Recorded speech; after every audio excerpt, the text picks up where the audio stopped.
you to all the panelists for really a rich presentation, which I think does demonstrate the importance of Japan to the United States and vice versa, and particularly here in the Southern California region. We have a little bit of time, about 10 minutes or so, for questions, and so I'm going to ask the panelists to be as brief as possible as they answer these. First, this is directed at Kappei, but I'd like others to join in if they'd like. Chinese production capabilities are inexpensive comparatively.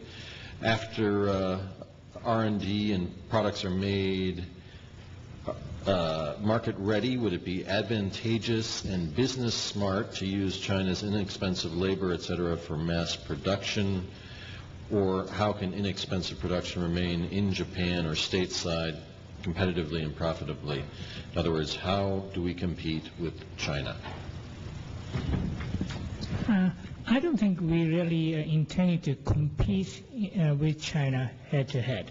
I think each country has its advantages, and so that we are trying to utilize the strength of each country as much as possible. For example, in case of like R&D effort, even for R&D, like initial or the highest technology developed, let's say in the United States or Japan, then once it's been established, we have a lab like in Singapore or Shanghai or Beijing, where they can do a little more, I would say, down-to-earth, more applicable technology development there.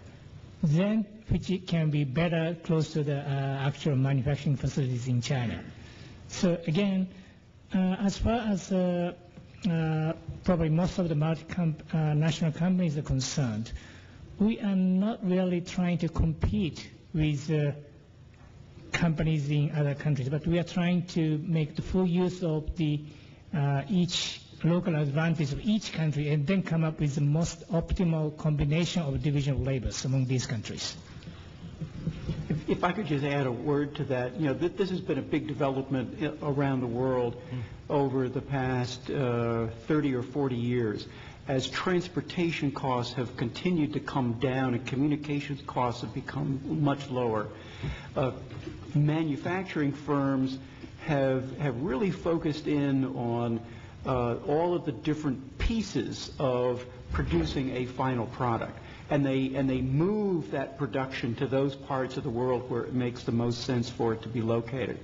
Just because China has inexpensive labor doesn't mean that they can outproduce other parts of the world on everything. Their advantage, their comparative advantage, as economists would put it, is in labor-intensive production. So, you know, Chinese do things that actually we shouldn't be doing in the United States because it would cost an awful lot more for labor-intensive processes. So those are the things that have migrated to China.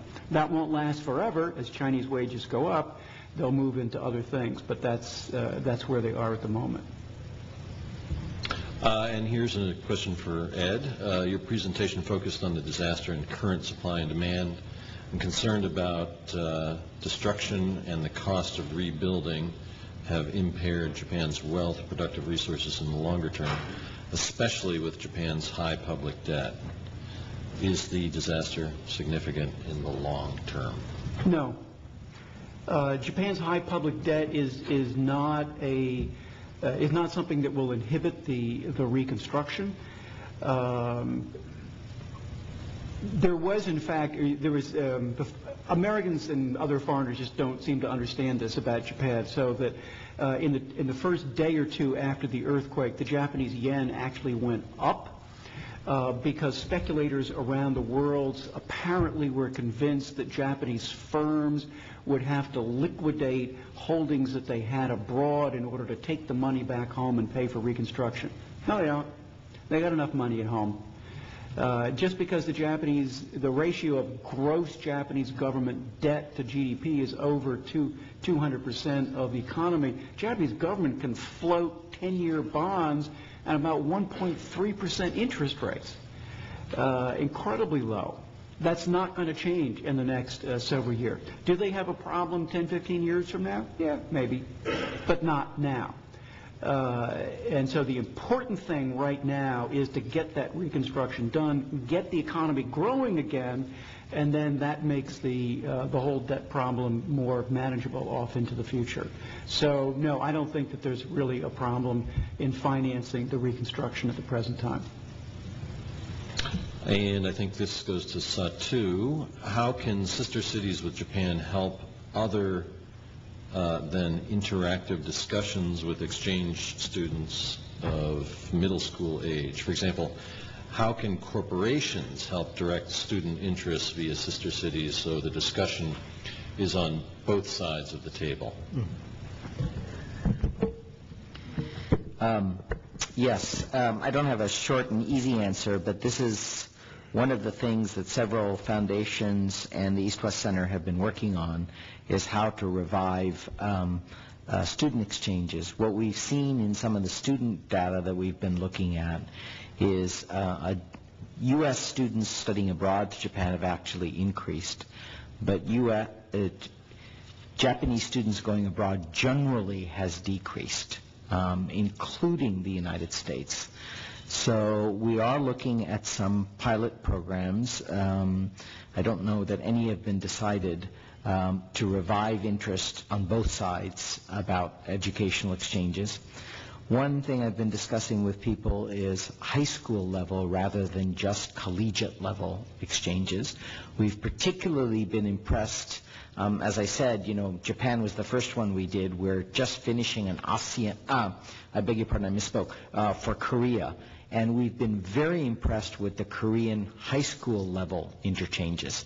And we're looking at how that establishes a track record that then gets translated into college rather than focusing. So we do see an opportunity to do that, and because the East-West Center is in the education and exchange business as well as research, we're going to be looking at some pilot programs to see what is and is not possible with that. But I completely agree that linkage between sister cities, corporate support, and then getting deeper into the society, not just focusing on college students, may offer an avenue to boost numbers in the future. All right. We're getting, all the panelists are getting questions. Nancy, in your stats, you have 102,000 Japanese living in LA County. How is Japanese defined? Japanese nationals or U.S.-born Japanese Americans? Or other? No, it's the total number. Japanese and Japanese American. Okay. And then also, what can be done to better emphasize the importance of Japanese companies in Southern California to elected officials? In Southern California, one of the problems with being in Southern California is that there are so many elected officials that you would want to impress. This is only partly a joke, because the state of California, there's just one. LA County, there's one, though there are 5 supervisors. But inside LA County, there are 88 cities. And so I think the first issue is you have to pick your spots and then focus on those spots. If your organization is doing business in Torrance, then you know whom you need to be speaking to, in addition, perhaps, to the county folks. Satu, you wanted to ask? I know the question was directed to Nancy, and particularly for Southern California, but as I said, one of our audiences has been congressional staff and members of Congress.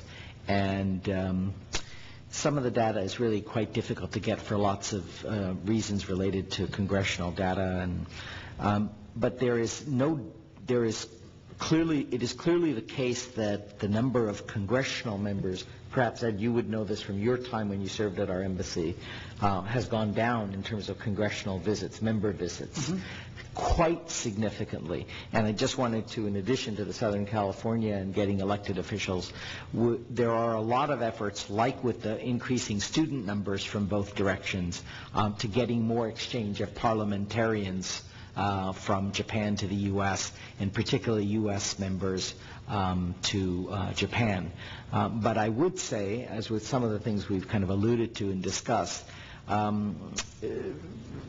if you track, for example, congressional visits to China and other countries, It's clearly now outpacing the ones to Japan. And this is really mystifying in some ways to me, given Japan's overall importance to the United States. So there is a bit of a, I don't want to be flip about this, but there is a certain kind of fashion element of this, of what is hot, what is new, what people haven't done before.